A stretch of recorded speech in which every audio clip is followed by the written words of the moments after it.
mga shields. So, amo yan ibang may ginabalik ka, kag display naman naman ko sa among kwarto, exhibit.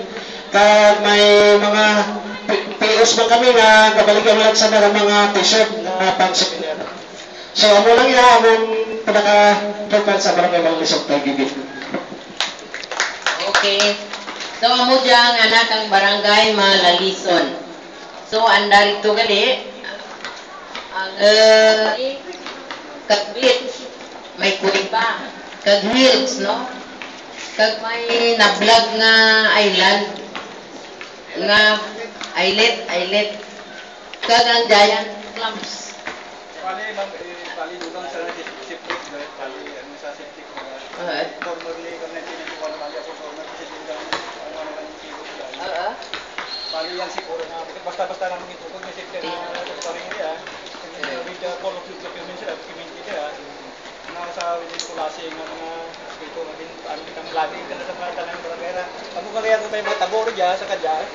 Jadi namin aristo nga tao ng bayan ng isang paring ra.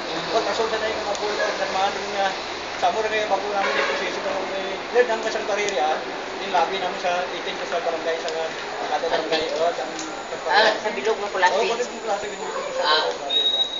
On, italyin mo rin to ay karon sa sunod nga workshop sa sitwasyon karon. So, ang kada dyan ra karon nga inyo nga tourist attraction, i-detalyin nyo to karon sa tuay na yun sa sitwasyon karon. Okay. Daw guide lang natin dyan, baranditahan natin malipatan. Snorkeling pa, may swimming, may picture taking, hiking, fishing. Ang seaweed, all year round, drakan dyan o kung seasonal? Seasonal. Hindi pabor ang sila?